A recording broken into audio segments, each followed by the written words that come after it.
Bonjour tout le monde, bonjour à toutes et tous. Merci beaucoup d'être avec moi ce matin, dès l'aube. Alors je vais encore attendre quelques instants pour que le maximum de personnes nous rejoignent. Je me présente en attendant, je m'appelle Fanny Jacques, je suis médecin psychiatre. Je dirige la partie santé mentale chez Care, donc une solution de téléconsultation que vous connaissez bien, je l'espère.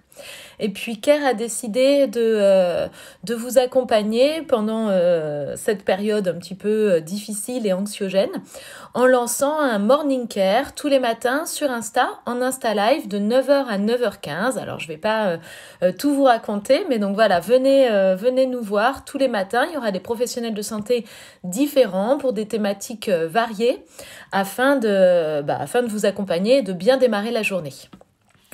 Bon, donc on m'a dit que c'était à moi de me lancer pour la première. Donc je vais y aller.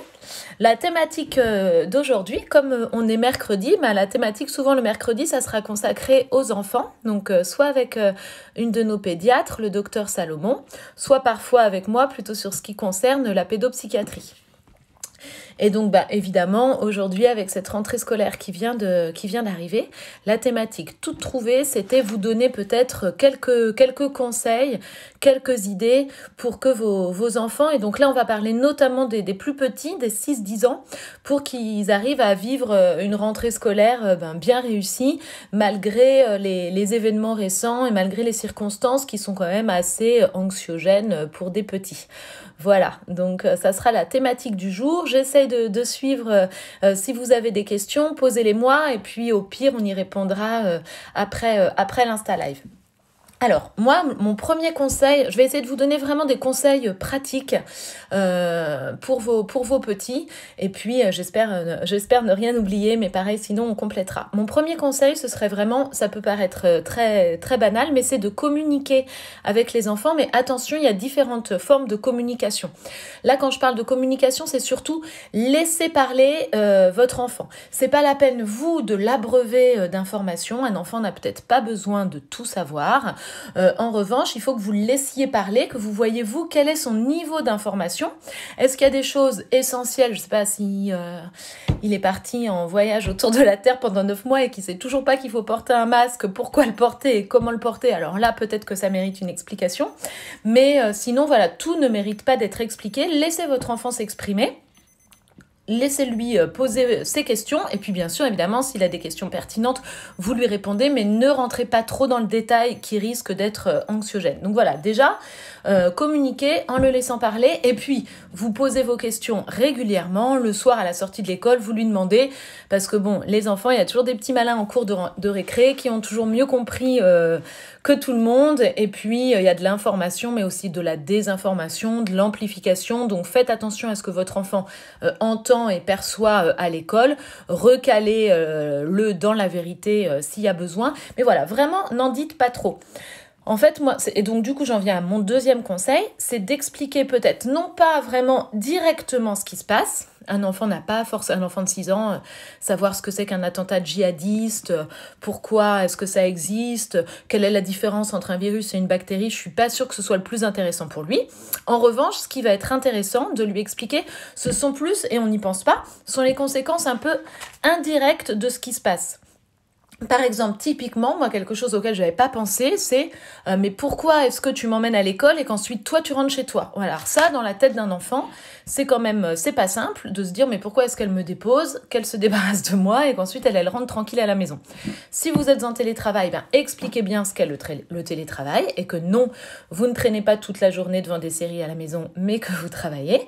Et puis, si votre activité a été interrompue ou que vous êtes en chômage partiel à cause de la situation sanitaire, expliquez-lui que l'école, c'est important, c'est même d'ailleurs un devoir des parents, c'est obligatoire pour les plus de 6 ans, et puis que pour lui, pour le coup, dans les conditions sanitaires actuelles, il peut quand même, en prenant des précautions, aller travailler à l'école, ce que nous, on ne peut pas toujours faire. Voilà, donc ça, c'est un truc tout bête, mais de bien lui expliquer pourquoi est-ce qu'on télétravaille, pourquoi est-ce qu'il y a des hommes armés dans la rue, voilà, les conséquences un peu indirectes de ce qui se passe, plus que les conséquences directes.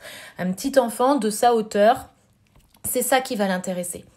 Du coup, j'en viens à mon troisième point, c'est mettez-vous à sa hauteur.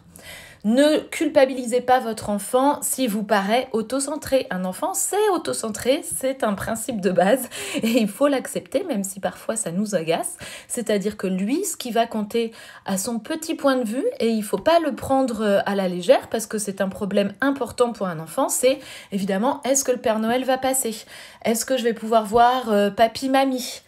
Est-ce qu'on va pouvoir partir en vacances ? Pourquoi je peux pas aller fêter l'anniversaire de mon copain ? C'est ça qui compte pour un enfant.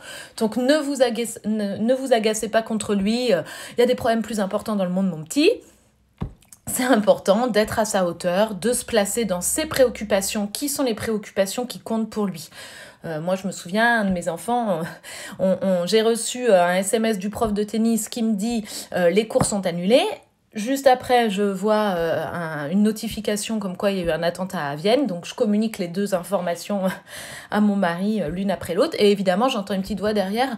Oui, mais enfin bon, il y a les attentats, mais moi, j'ai plus tennis. Bon, ben voilà. Alors, il faut pas s'énerver. C'est normal. Il faut pas non plus minimiser ce qui se passe ailleurs, mais il faut bien se mettre à la hauteur de son enfant.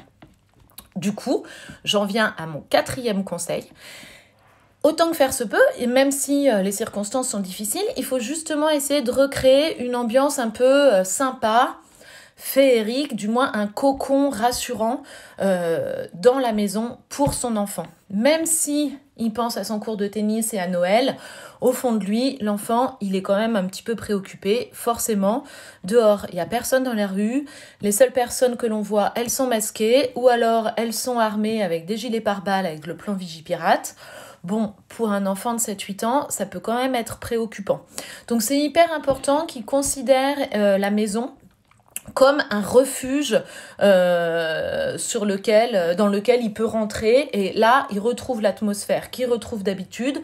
Tout est différent à l'extérieur, mais au moins, chez lui, ça change pas. C'est comme avant, voire c'est même un peu plus chouette parce que les parents sont là à la sortie de l'école. Peut-être vous avez fait des cookies, voilà. Donc bouleversez un petit peu les règles. Si vous voulez faire votre sapin de Noël 2 mois en avance, eh bien faites-le. J'ai une amie qui m'a expliqué qu'elle avait fait un calendrier de l'avant-avant. Elle en a marre de devoir attendre le 1er décembre. Les enfants aussi. Ils ont envie de faire un calendrier dès le mois de novembre pour compter les jours avant le déconfinement. Eh ben, ils s'en fichent. Ils ouvrent leur petite fenêtre dès le 1er novembre. Voilà. Bousculer un petit peu les règles, c'est pas grave tant que l'enfant il retrouve une atmosphère vraiment sécurisante et apaisante chez lui et qu'il a envie de rentrer chez lui et de décompresser, parce que c'est comme ça justement qu'il aura envie aussi de vous parler, de partager ses préoccupations. Ça sera vraiment son sas de lâcher prise. J'en viens à mon dernier conseil. Observez votre enfant, ne l'abreuvez pas de questions, mais observez-le. Est-ce qu'il a un comportement différent ? Est-ce que vous trouvez qu'il a moins envie d'aller à l'école ? Est-ce qu'il ne développerait pas des petits signes de phobie scolaire, ce qui n'est pas impossible vu les circonstances ? Il peut avoir mal au ventre, dire le matin qu'il est fatigué, qu'il n'a pas envie d'y aller, prétendre avoir mal à la tête, avoir de la fièvre, évidemment. Ils sont malins, ils savent très bien qu'en ce moment, c'est l'excuse qui marche très bien. Vous pouvez le retrouver en pleurs à la sortie de l'école ou il pleure sur le chemin pour aller à l'école. Donc voilà, essayez d'observer un petit peu tout ça. Restez en observation. Si c'est un jour ou deux et puis que ça passe, il ne faut pas trop se préoccuper. En revanche, comme les médecins disent, si les symptômes persistent, eh bien alors, il faut quand même en discuter avec votre enfant, peut-être en discuter avec sa maîtresse. Et puis, si vraiment ça dure, consultez votre